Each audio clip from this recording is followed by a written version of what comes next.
नमस्कार, मैं आपके साथ कृष्ण प्रताप। हम गोवा में हैं।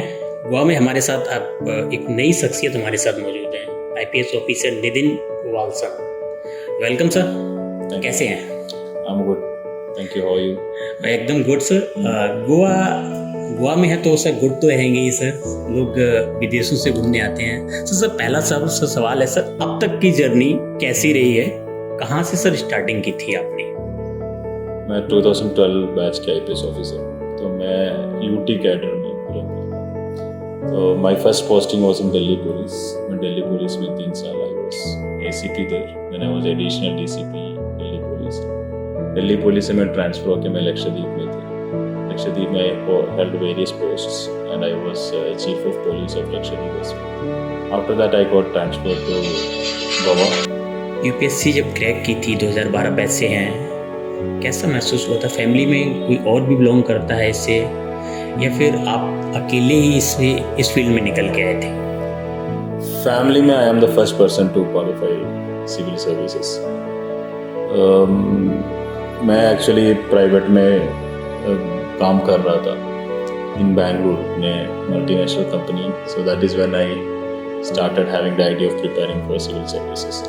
नितिन वालसा बहुत चर्चित रहते हैं सर। मैं आपका गूगल पे देख रहा था तो काफ़ी सारी आपकी चीज़ें निकल के आई। दौड़ है, मैराथन है सर। ये सर कैसे दिमाग में आता है ये सारी चीज़ें, एक्टिविटीज़?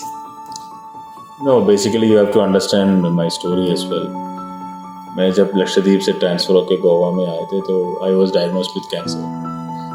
तो मेरा कैंसर से मैं actually I almost fought with death and life, because जब कैंसर डायग्नोस हुआ था it was very late. फिर एक साल I was on long leave, फिर काफ़ी ट्रीटमेंट का भी छुट्टी लेना पड़ा. I had to undergo a lot of pain as well, a lot of mental agony. My family had to suffer. Some of my friends gave me the suggestion of preparing for Ironman. So then I prepared for Ironman. For preparing for Ironman, we have to do meticulous training and continuous training. तो मुझे fitness अच्छा लगता है, running करना मुझे अच्छा लगता है, साइकिलिंग करना मुझे अच्छा लगता है, स्विमिंग करना मुझे साइकिलिंग करना इतना अच्छा लगता है? आपने 70 किलोमीटर आपने साइकिल चला ली थी क्या? Maximum I done is 100 kilometre. वो आयरन मैन के लिए मैंने 90 किलोमीटर किया था। अदर देन दैट एक इवेंट था उसमें 100 किलोमीटर मैंने एक बार किया है। I don't do long distances, 1 घंटा मैक्सिमम हर दिन, इन माई ओपिनियन। अभी भी चलाते हैं? अभी भी whenever I get a chance, like if I get enough time for a day, if I wake up little early, whenever possible I try to do that. हम लोगों से क्या अपील करना चाहेंगे? आप इतने संघर्ष से लड़के आए हैं, कैंसर से लड़के आए हैं, लोग जरूर आपकी बात को मोटिवेशनल लेना चाहेंगे, क्या अपील करना चाहेंगे?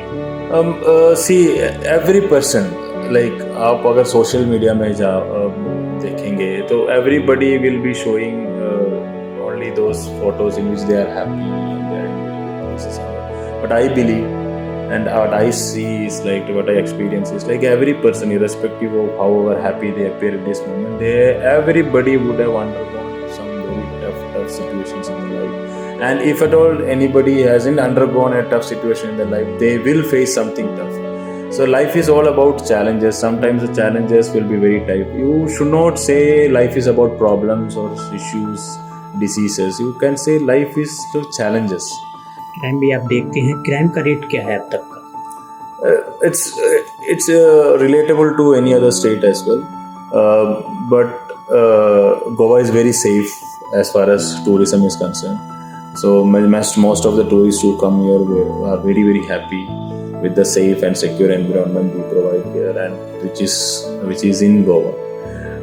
But there are some issues, like because it's a tourism area, there is retailing of drugs as well, but not to the extent of like large scale production or something. But there is, because we have borders from Maharashtra, Karnataka and other states, there are some retailing of drugs which crime branch and anti-narcotic units are doing very good job.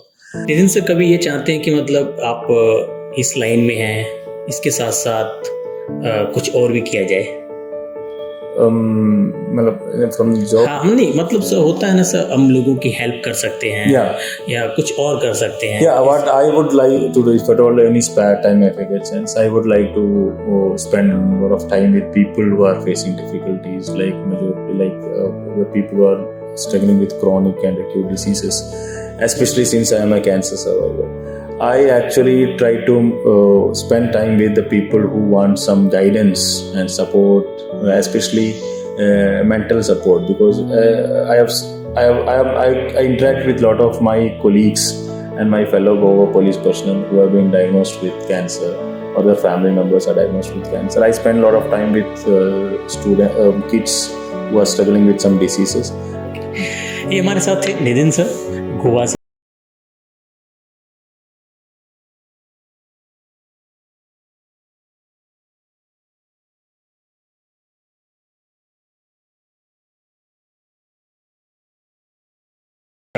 फिलहाल हम गोवा में हैं. गोवा में हमारे साथ एक IPS बैठे Shivendu Bhushan sir. Shivendu Bhushan sir कैसे हैं? बढ़िया हूँ मैं तो काफी अच्छा. अब तक की जर्नी कैसी रही है संक्षेप में जानना चाहेंगे, और अब तक के संघर्षशील जीवन में क्या क्या रहा है? तो मैं मूलतः झारखंड से हूँ और मेरी प्रारंभिक शिक्षा वहीं हुई. उसके बाद मैंने बीटेक किया IIT कानपुर से, और फिर 1 साल एक प्राइवेट संस्था में काम करने के बाद मैंने पुलिस सर्विस में ज्वाइन किया. तो पुलिस सर्विस में जो ट्रेनिंग है हमारा इस तरीके का है, आगे आने वाली चुनौतियों के लिए हमें तैयार करते हैं. ट्रेनिंग कंप्लीट करने के दौरान ही हमारी एक DPT डिस्ट्रिक्ट प्रैक्टिकल ट्रेनिंग होती है. उसके लिए मैं अरुणाचल में गया. वहाँ पर मैंने जो भी पुलिस से रिलेटेड जो भी समस्याएं और जिस तरीके से हमारी कार्यशैली, वो सब हमने देखा वहाँ पर. वो देखने के बाद मेरी पहली पोस्टिंग गोवा में मैं SDPO कानकोना और SDPO मडगांव के रूप में मैंने काम किया. और प्रमोशन के बाद मैं अभी SP साइबर क्राइम और SP एंटी नारकोटिक सेल का काम किया. साथ ही मैं कमांडेंट IRB. इस विभाग को आप गोवा में किस तरीके से देखते हैं? इस विभाग का पुलिस से क्या कनेक्शन रहता है? जनता का क्या इसका कनेक्शन रहता है? अगर साइबर क्राइम की बात करें तो दोनों विभाग की बात कर रहा हूँ. तो जैसे साइबर क्राइम की अगर हम बात करें तो पिछले कुछ दिनों में जब से सबके पास मोबाइल फ़ोन और इंटरनेट, ये सब सुविधाएं सबके पास पहुंच रही हैं, साथ ही साथ इन सुविधाओं का गलत इस्तेमाल भी कुछ लोग कर रहे हैं, जिसकी वजह से साइबर क्राइम में बढ़ोतरी हो रही है. और दिन पर दिन ये क्राइम जो है सोफिस्टिकेटेड होते जा रहे हैं. हम हमेशा क्रिमिनल से आगे रहने की कोशिश करते हैं और हम उनको पकड़ते भी हैं, लेकिन जो जनता है वो कुछ कारणों से कुछ कहीं चूक जा रही है, जिसकी वजह से क्राइम कमिट हो जा रहा है. तो हमारा जो इसमें उद्देश्य रहता है कि जो भी साइबर क्रिमिनल्स हैं उनको जल्द से जल्द हम पकड़े और उनको जो कानूनी प्रावधान है, जो सजा है, वो उनको मिले. साथ ही साथ जो जनता का जो भी लॉस हो रहा है, रेपुटेशन का, मनी का, या किसी भी तरह की परेशानी है, उस पर भी हम फोकस करते हैं ताकि उसको जितना हद तक हम मिनिमाइज कर सकें थ्रू रिकवरी, थ्रू जो भी deletion of fake accounts etcetera, वो हम कर रहे हैं. इसमें क्राइम होना और उसके बाद की प्रॉब्लम को दूर करने के साथ साथ क्राइम प्रिवेंट करना जरूरी है. तो इसके लिए गोवा पुलिस में साइबर सेल जो है, साथ ही पुलिस स्टेशन में जो हमारे लोग हैं, वो हम एक्सटेंसिव साइबर अवेयरनेस कैंपेन्स करते हैं through online media, through posters, through educational campaigns, schools, colleges, NGOs. इससे कि पिछले साल हमने लगभग 30,000 लोगों को ट्रेन किया होगा तो फॉर साइबर अवेयरनेस. गोवा में 30,000 लोगों को साइबर अवेयरनेस के लिए हमने एजुकेट किया होगा डिफरेंट एस्पेक्ट से. जैसे हमने पिछली बार एक इवेंट किया था जिसमें हमारा उद्देश्य था कि हम शिक्षकों को साइबर शिक्षा दें, जिसका नाम था साइबर शिक्षक. उसमें कम से कम हमने गोवा गवर्नमेंट स्कूल्स में पढ़ाने वाले 300 टीचर्स को हमने एक दिन में ट्रेनिंग दी. उद्देश्य ये है कि अब वो आगे जाके अपने स्टूडेंट्स को फर्दर ट्रेनिंग दें. तो detection of crime, recovery of what ever was lost, reputation, money जहाँ तक रिकवरेबल हो, एंड साथ ही साथ अवेयरनेस, ये हम करते हैं. जो मेरा दूसरा मुख्य कार्य है अभी एंटी नारकोटिक सेल, उसमें हमारा ये उद्देश्य होता है जो भी narcotics, drugs and psychotropic substances हैं, वो उनका जो इलिसिट ट्रैफिकिंग और ट्रेड है उसको पूरी तरीके से बंद करना. उसमें जहाँ से भी ड्रग पेडलर्स के ऊपर हम एक्शन लेते हैं, कंज्यूमर्स के ऊपर भी हम एक्शन लेते हैं, legal as well as awareness as well as de-addiction. हम साथ ही साथ जो हमारे क्रिमिनल्स हैं उनको डिटेन करने के लिए पिट एनडीपीएस जो एक्ट है उसका भी हम कोशिश करते हैं कि उसके अंदर भी उनके प्रावधानों को इस्तेमाल करके इनको डिटेन किया जाए। और साथ ही साथ हम फाइनेंशियल इन्वेस्टिगेशन भी करते हैं ताकि जो ड्रग्स के पैसों से जो इन्होंने संपत्ति अर्जित जो कर रहे हैं उसको हम जब्त कर सके, ताकि जो क्राइम करने का मेन मोटिव है वही खत्म हो जाए। ये एक ऐसा क्राइम है जिसमें ये तो बिल्कुल ही सप्लाई साइड का प्रॉब्लम हो गया। डिमांड साइड पे हम क्या करते हैं, क्योंकि जो लोग ड्रग्स कंज्यूम कर रहे हैं, कुछ बच्चे ऐसे हैं, कुछ लोग ऐसे, युवक ऐसे जिनको पता नहीं है कि इसके क्या हार्मफुल इम्पैक्ट्स हैं, तो उसके लिए अगेन हम through out the year awareness session करते हैं। पिछले 26 जून को ही हमने एक मैराथन रन भी कराया जिसमें अवेयरनेस फॉर ड्रग्स हमारा थीम था। तो इस तरीके से हम अगर ANC की बात करें तो ड्रग पेडलिंग और ट्रैफिकिंग पे तो हम काम कर ही रहे हैं, साथ ही रोकना का स्ट्रॉन्ग मैसेज जाए टू द पेडलर्स कि वो कुछ भी करेंगे, will eventually catch them and will make them pay for whatever crimes they are committing. And at the same time we ensure कि जो लोग हैं वो इस क्या बोलते हैं नशीले पदार्थों के चंगुल में ना फंसे।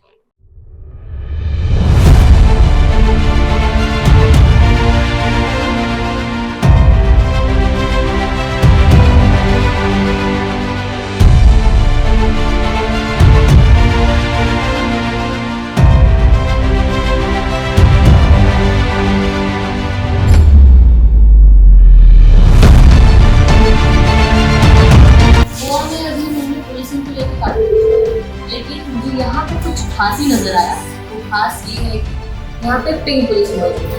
पिंक पुलिस वुमेन्स को सेफ्टी प्रोवाइड करती है और आज हम मैम से जानेंगे कि यहाँ पर वुमेन्स कितना सेफ फील करती हैं, कितना नहीं। मैम सबसे पहले अपना नाम और कहाँ से जुड़ी? मेरा नाम है Meera D'Silva. I am looking after the work of additional pink force state police controlling pension. आप यहाँ पे विजिटर जाने काफी नजर है और मतलब सब मोस्टली सब जुड़ी हैं। हाँ तो गर्ल्स भी आती हैं और अभी तो आजकल ट्रेन है कि सोलो थी। हाँ तो यहाँ पे वुमेन्स आते हैं कितना सेफ फील कर रहे हैं, क्या क्या फैसिलिटीज हैं कोई whenever any woman is in distress, they immediately call 1091, that is women helpline number, and 112 emergency response support system का जो NHA में है 112। और ऑनलाइन काम कैसे करता है? 112 आप डायल कर सकते हैं मैडम, लाइव मैं बता सकती हूँ आपको। इमीडिएटली आपका कॉल नेट कंट्रोल में हो जाएगा। मैं 112 डायल करती हाँ और प्रेस 1 करना।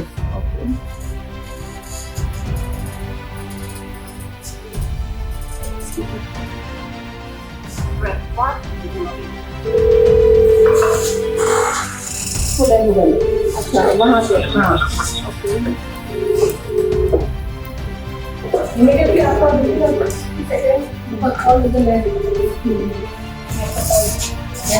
अच्छा तो मुझे किसी भी तरह की हेल्प चाहिए तो मैं यहाँ पे मुझे सब कुछ हाँ ये जो हमारा कॉल टेकर काउंटर है वो आपको कुछ आपका लोकेशन पूछेगा आपका किधर है और बाद में आपको असिस्टेंस देगा बेच के। और जैसे मैं विजिट कर रही हूँ तो और लोकेशन हाँ तो हेल्प करेंगे आपको। तो वो थोड़ा सा हाँ लोकेशन प्रोवाइड करेंगे आपको और लेकिन लेडीज आपको ठीक होती डायरेक्ट करेंगे।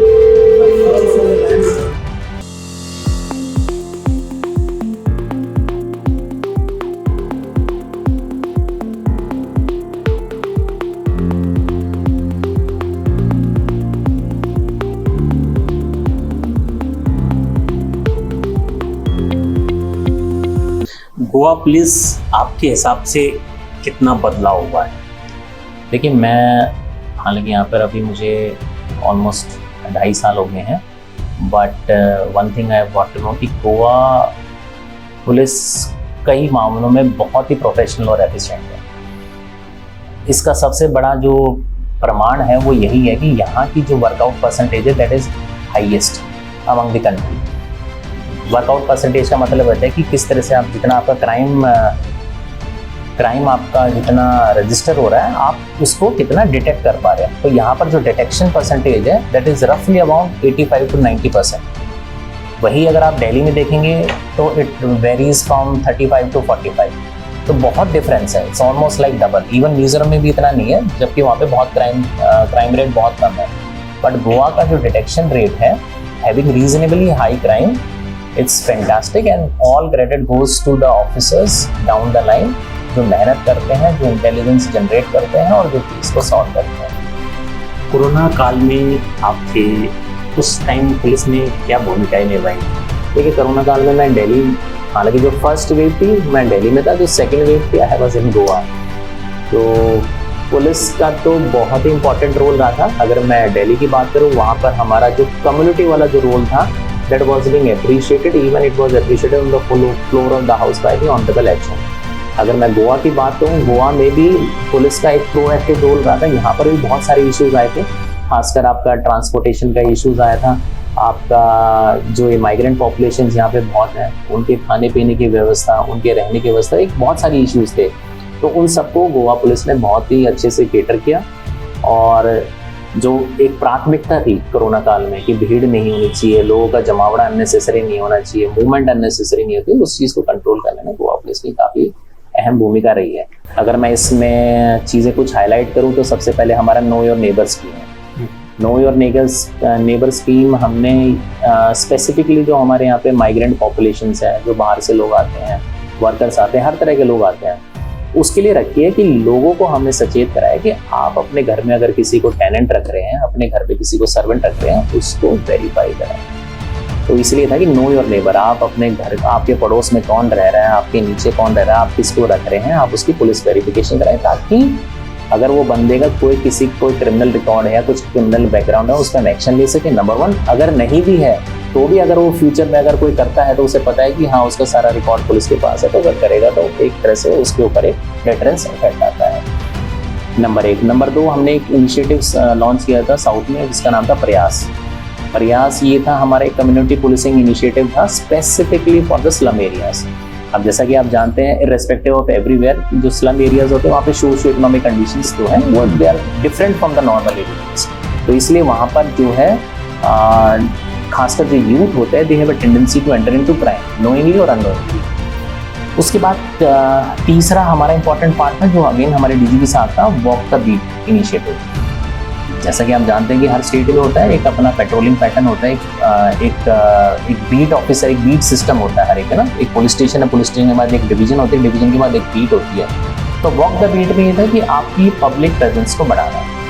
उसमें हमारा पिकेटिंग पैटर्न आता है, उसमें हमारा पेट्रोलिंग पैटर्न आता है, प्लस जो हमारी बीट है उसमें not just the beat officers, उसमें senior hierarchy, especially the rank of PI and SDP and sometimes SP, they go into the field, they interact with people on the field ही वो बात करते हैं। तो उससे बहुत फर्क पड़ता है, आपको पता चलता है पब्लिक जो है प्रेजेंस के बारे में।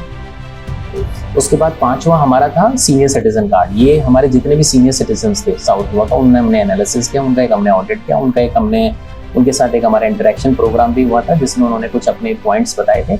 उसके साथ होते हमने उन सभी को एक अपना सीनियर सिटीजन कार्ड दिया था जिसमें आपके बीट ऑफिसर्स जो है उनके उनमें मोबाइल नंबर्स और नाम थे और उनकी हमने रिस्पॉन्सिबिलिटी दी गई थी वो कंटिन्यूस उनसे इंटरेक्शन करे। इसमें हमारे पीआई भी था और खुद मैं भी था, जिसमें हम सीनियर सिटीजन्स के साथ मिले, उनकी समस्याएं भी समझी और बीट ऑफिसर्स को एक तरह की डायरेक्शन दी थी, जस्ट नॉट अबाउट क्राइम। अगर उनकी कोई वैसे भी पर्सनल प्रॉब्लम्स हैं या फॉर एग्जाम्पल छोटी सी बात बता रहा हूँ कि अगर कोई मेडिसिन लानी है तो we used to help them out. तो उस लेवल तक हमने इसमें किया है। एक क्यूरियोसिटी है कि ब्यूरोक्रेट्स में की पॉलिटिकल प्रेशर बहुत ज़्यादा होता है। अभिषेक धानिया सर इस बात को मानते हैं क्या? क्यों नहीं होगा पॉलिटिकल प्रेशर?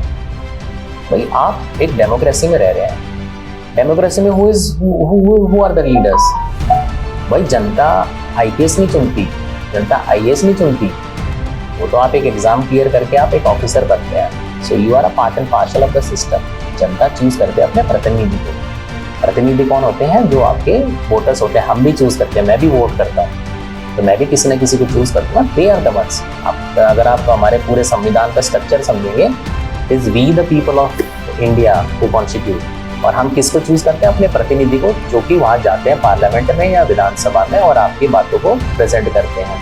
राजनीतिक गलियारों में एक आवाज आती है कि पुलिस को ठोक देने का बल कहा जाता है, क्या ऐसा सत्य है? नहीं, ऐसा कुछ नहीं, ये सब बातें हैं। जब आप सिस्टम में आते हैं ना, आप चीज़ों को देखते हैं, देन यू अंडरस्टैंड। एक लीगल तरीका है, एक लीगल कंक्लूजन तक जाता है कोई भी सिस्टम, तो ऐसा कुछ नहीं है। It works through a legal mechanism और उसी के through it goes to a legal की आपने बात की, तो एनकाउंटर किया आपने अभी तक? नहीं, एनकाउंटर करना आपके हिसाब से कितना सही है? एनकाउंटर कभी भी सही नहीं होता। एनकाउंटर ये वर्ड जो है ये हमने गलत यूज करा है। एनकाउंटर कभी भी नहीं होता। आप किसी अपराधी को पकड़ने जा रहे हैं और अगर वो अपराधी आपके ऊपर अटैक करता है तो आपको पूरा राइट है इन योर सेल्फ डिफेंस कि आप उसके ऊपर जो है उसी प्रोपोर्शनेट तरीके से आप जवाब दें। तो आप जब जवाब देते हैं, अगर उस जवाब में उसकी डेथ हो जाती है, इट्स अटैक। बस उसको वर्ड हम डाल देते हैं एनकाउंटर। कहते हैं कि लोगों की इच्छा नहीं खत्म होती है, अभी भी कोई इच्छा बाकी है? हाँ, अभी तो और पढ़ने की है। इनफैक्ट अभी मैं जस्ट अभी एक और क्राइम एनालिसिस एंड स्टैटिस्टिक्स का एक कोर्स ज्वाइन कर रहा हूँ। तो एज आई सेड ना, it is always a growing process. तो आप जितना आप अपनी नॉलेज गेन करेंगे उतना ही आप बेहतर तरीके से उस चीज़ को सॉल्व कर पाएंगे। सबसे ज़्यादा फेवरेट क्या है? पढ़ना, खेलना, रनिंग करना? नहीं, किस हॉबी को सबसे ज़्यादा पसंद करते हैं? मैं खेलना ही पसंद करता हूँ। कौन सा? I am very good in indoor games, बहुत अच्छा लगता है। मैं गोल्ड मेडलिस्ट इन कैरम अपनी एकेडमी में, and I was gold medalist in tennis doubles में, even badminton I play good. But क्योंकि इन सब के लिए you need a good player, so घर पे I play chess I am a very good player. और ऑल सॉर्ट ऑफ गेम्स, मुझे रैकेट गेम्स बहुत पसंद है, बहुत मन करता है। साइकिलिंग का मुझे बहुत शौक है, खासकर गोवा में आके। मतलब bye my self I bought a very good professional cycle, पहले नॉर्मल थी, एंड आई लव साइकिलिंग इन गोवा। हमारे व्यूअर्स को क्या अपील करना चाहेंगे जो नए युवाओं के लिए? देखिए, आप कोई भी फील्ड चूज़ करते हैं या कोई भी आप काम करते हैं, उसमें एक तो 100% ईमानदारी होनी चाहिए, और उससे इम्पॉर्टेंट है आपका टाइम मैनेजमेंट। आप हार्ड वर्क करते हैं, नहीं करते हैं, आपकी क्या क्या प्रायोरिटीज़ हैं, वो सारी चीज़ें देखी जा सकती हैं, प्रोवाइडेड आप अपने दिनचर्या का, जिसे कहते हैं ना, प्रॉपर टाइम मैनेजमेंट। अगर आप टाइम मैनेजमेंट कर रहे हैं तो आपके लिए हर काम जो है वो आसान और सरल हो जाएगा। अगर आप टाइम मैनेजमेंट नहीं कर रहे हैं तो आप हमेशा इस चीज़ की उसमें रहेंगे कि भाई मेरे पास समय नहीं था, नहीं तो मैं ये कर देता, मेरे पास समय नहीं था, नहीं तो मैं ये कर देता। तो time management is most important. तो एक बार आप अपना नाम बता दीजिए और आप क्या चाह सकते? मेरा नाम है तुलसीदास नाइक, मैं मड़गांव पुलिस स्टेशन का इंचार्ज हूँ, SHO। उसमें हमारे एरिया में एक म्यूनसिपलिटी आता है और 4 पंचायत आते हैं। उसमें जो म्यूनसिपलिटी है, ये एरिया जो है सिटी एरिया है, तो इकोनॉमिकल साउथ गोवा का मेन पुलिस स्टेशन भी है। उसमें हमारा पूरा बिल्डिंग में SP साहब है, डिवाइस पे रहते हैं, बाकी सब ऑफिस है। साउथ डिस्ट्रिक्ट का मेन हेडक्वार्टर है ये। हमारा SP साहब जो है वो बहुत हमारे से कांटेक्ट में अच्छा रिलेशन में रहते हैं। उनका जो काम करने का ढंग है पूरा बहुत अच्छा है। सब ऑफिसर को संभाल के काम करते हैं। लॉ एंड ऑर्डर के लिए उनका मेन काम रहते हैं और वो बहुत हमको हेल्प करते हैं। सर, वास्तु के बारे में आपका क्या कहना है? ये वास्तु सब डिवीजन है हमारा एरिया, इसमें 5 पुलिस स्टेशन आते हैं। ये हमारा एक वाइटल पार्ट है गोवा का, क्योंकि यहाँ से सब हमारा पोर्ट कनेक्टिविटी होती है। This is called Vasco port town city also. तो यहाँ पे आपको इंटरनेशनल एयरपोर्ट है, डाबोलिम एयरपोर्ट, फिर हमारा इंटरनेशनल सी पोर्ट वगैरह है, देन रेलवे स्टेशन भी है और बस स्टेशन एज यूजुअल वो भी है। तो यहाँ पे चारों कनेक्टिविटी है अपना ट्रेवल के लिए। और यहाँ से मेजर जो कार्गो अपना बाहर से आता है, बाहर गांव से, वो भी पूरा यहीं पे उतरता है और यहाँ से एक्सपोर्ट होता है। सर, पिंक पुलिस कैसे वर्क करती है वास्को में? या हमारा यहाँ पे वास्को पुलिस में तो राउंड द क्लॉक हमारा डिप्लॉयमेंट होता है। हमारा एयरपोर्ट जो अभी दाबोली में एयरपोर्ट है, यहाँ पे round the clock arrivals and departures है। ये इंटरनेशनल एयरपोर्ट है, तो फिर यहाँ से बाहर से भी बहुत फॉरेन कंट्री से डायरेक्ट फ्लाइट्स कनेक्टिंग है, चार्टर फ्लाइट्स है। और ज़्यादातर ये अभी अब हमारा ज़्यादा मूवमेंट होता है ड्यूरिंग सीज़न में। वैसे तो गोवा भी अभी 365 डेज ये हॉलीडे डेस्टिनेशन है, डोमेस्टिक फ्लाइट्स आते रहते हैं और जाते रहेंगे। वैसे ही सिमिलर वे जो अभी कनेक्टिविटी है इसका अपना रेलवेज का, वो भी बहुत बिजी रहते हैं यहाँ पे। बिसाइड बट रोड नेटवर्क बहुत अच्छा है, कनेक्टेड है। फिर वास्को के लिए जो आइकॉनिक हमारा ब्रिज है, जुआरी ब्रिज, वो भी एक अच्छा ये है। फिर देयर आर लॉट ऑफ बहुत से यहाँ पे अपना मंदिर भी है। अभी रिसेंटली नया मंदिर बना है बिरला टेम्पल, उसके लिए अभी बहुत एक अपना टूरिस्ट स्पॉट है। सर गोवा में बास्को जो पुलिस स्टेशन पड़ता है सर, इसमें बात की जाए ड्रग्स का अब तक कितना कमाल लगा है? ड्रग्स का हम लोग ज़ीरो टॉलरेंस है हमारा। हमारे सीनियर्स का, हमारे डीजीपी साहब का, ऑनरेबल डीजीपी साहब हैं, उन्होंने हम लोग क्लियर इंस्ट्रक्शन दिया है कि यहाँ पे किसी भी स्टेट में हमारे ड्रग्स का हम लोग ज़ीरो टॉलरेंस है। तो इसीलिए भी हम लोग कंप्लीट चेक है, अंडर चेक है। अभी जस्ट 2 दिन पहले इंटरनेशनल ड्रग्स डे था हमारा, उस दिन भी हम लोगों ने एक केस किया है। इसमें अबाउट 1.50 किलोग्राम से हम लोगों ने एक केस बुक किया है गांजा का। वो उसका एक्यूज भी अभी हमारे कस्टडी में है।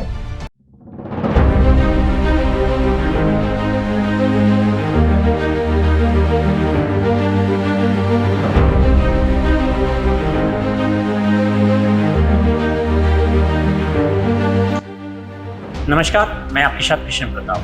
फिलहाल हमारे साथ डीजीपी गोवा जसपाल सर हैं। जसपाल सर कैसे हैं आप? मैं बिल्कुल ठीक हूँ सब सर एकदम बढ़िया हैं जी, बिल्कुल। सर से एक पार्ट हो चुका है, सर के साथ अब हमारा ये दूसरा पार्ट है। दूसरे पार्ट में सर से चर्चाएं करते हैं। सर सवाल है कि पहला मिट्टी के डायरेक्टर कैडर के अधिकारी लंबे समय से एक मांग कर रहे हैं कि अर्धसैनिक बलों में आईपीएस अधिकारियों के हस्तक्षेप बंद हो, उनका बल उन्हें चलाने दिया जाए। इस मांग को स्वीकारने में आईपीएस अधिकारियों को समस्या क्या है, जानना चाहते हैं। ये देखिए, ये तो सरकार के विषय में आता है। सरकार को इसके बारे में डिसीजन लेना है as a member of the Indian police community. Right. मैं इस पर कोई कमेंट नहीं करना चाहूँगा, बट इतना कहना चाहूँगा कि जो इंडियन पुलिस सर्विस है उसकी रिक्रूटमेंट ट्रेनिंग इसी मंतव्य को मुख्य रख के की जाती है। उनको अलग अलग तरह की जो पुलिस ऑर्गेनाइजेशन है उनमें लीडरशिप रोल के लिए तैयार किया जाता है। उनकी शख्सियत को उसी तरह से विकसित किया जाता है कि वो एक ऑल राउंड पुलिसिंग एनवायरनमेंट में, क्योंकि प्राइमरीली जो पुलिस का मुख्य रोल रहता है वो यही रहता है कि किसी भी एरिया में कानून और व्यवस्था बनाए रखना, इंसर्जेंसी है तो उसको कंट्रोल करना, या जैसे बॉर्डर है तो हमारे जो इंटरनेशनल बॉर्डर्स हैं उनको गार्ड करना। हर तरह की जो मल्टी फैसेटेड पर्सनैलिटी के तौर पर एक आईपीएस अधिकारी को शिक्षित किया जा सकता है, प्रशिक्षित किया जाता है। तो मैं सिर्फ यही कहना चाहूँगा कि जो आईपीएस जिस तरह से इंडियन एडमिनिस्ट्रेटिव सर्विस है उसको भी उसी मंतव्य से कि जो प्रशासनिक हमारे डिपार्टमेंट्स हैं उनमें वो जाकर लीडरशिप का रोल जो है वो निभाएंगे। सिमिलरली जो इंडियन पुलिस सर्विस के अधिकारी हैं उनका भी यही रोल निर्धारित रहता है कि उनको एक लीडरशिप पोजीशंस के लिए तैयार किया जाता है।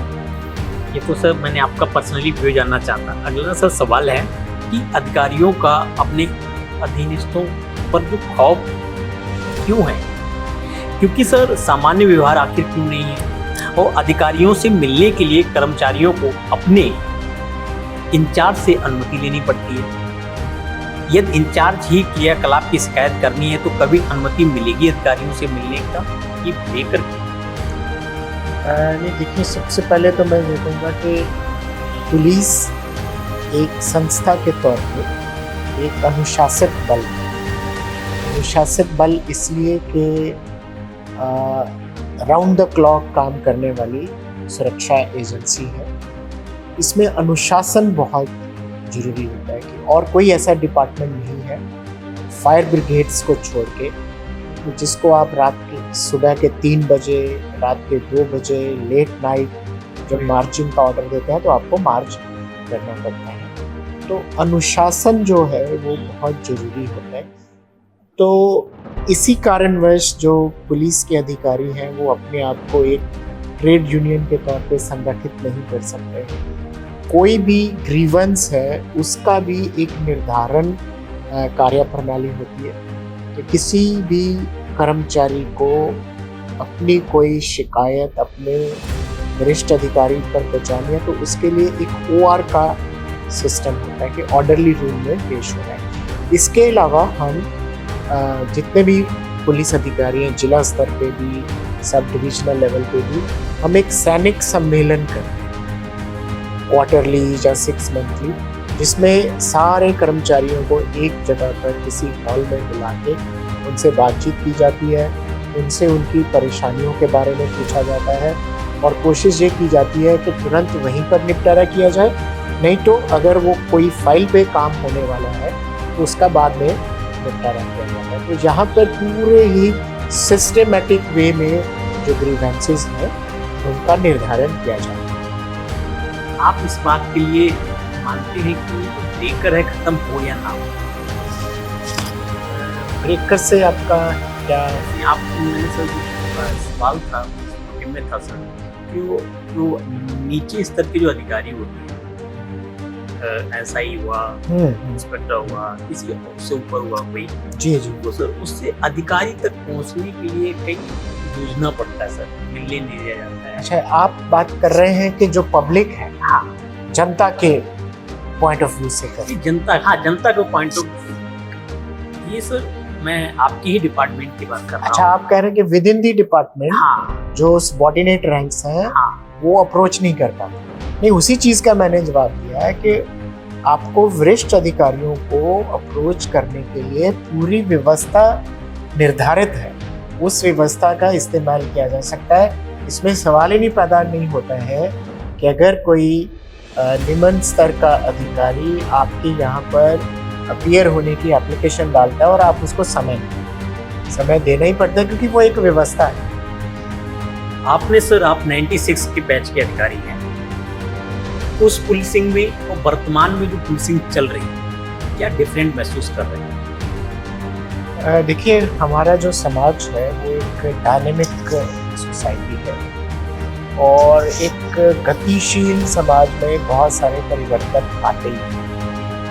वो परिवर्तन कई बार टेक्नोलॉजी के थ्रू निर्धारित होते हैं, कई बार समाज की जो स्ट्रक्चर है उसमें परिवर्तन आते हैं, जैसे कि रूरल एरिया से लोग अर्बन एरिया की तरफ जाते हैं। तो अर्बन एरिया में डेंसिटी के बढ़ने से या जितने भी रिसोर्सेज होते हैं किसी डिस्ट्रिक्ट को या किसी एरिया को चलाने के लिए, जिसमें आप वाटर सप्लाई ले लें, इलेक्ट्रिकल सप्लाई ले लें, सीवरेज की सप्लाई ले लें, इन सभी जो व्यवस्थाएं हैं उस पर प्रेशर पड़ता है। तो ये सारी चीज़ें जब पूरी मात्रा में किसी भी लोगों को नहीं मिल पाती तो वो फिर इसके लिए जद्दोजहद करते हैं। किसी भी अर्बन एरिया में, मेट्रोपॉलिटन एरिया में ये भी एक चुनौती भरा कार्य होता है। और अब क्योंकि इंक्रीजिंग अर्बनाइजेशन हो रहा है और लोगों के पास बहुत सारे मीन्स ऑफ कम्युनिकेशन अवेलेबल है, सोशल मीडिया अवेलेबल है, डिजिटल प्लेटफॉर्म अवेलेबल है, इंटरएक्टिव वेबसाइट्स अवेलेबल हैं कि अगर मुझे कोई कंप्लेंट लॉन्च करनी है तो मुझे अपने घर से किसी भी जिला अध्यक्ष के ऑफिस में या पुलिस हेडक्वार्टर में जाने की जरूरत नहीं है। मैं घर पे बैठे ही वो अपनी शिकायत वहाँ पर रजिस्टर करा सकता हूँ। तो ये जो सारी चीज़ें हैं और लेट 90s के बाद की जो पुलिसिंग है और आज की पुलिस, इसको भी प्रभावित है। होती है, तो आपकी जो स्पीड है डिसीजन मेकिंग की वो भी उतनी ही त्वरित होनी चाहिए, उतनी ही तेज होनी चाहिए जितनी स्पीड से नागरिक जो है वो आपके पास शिकायत जो है भेज रहा है।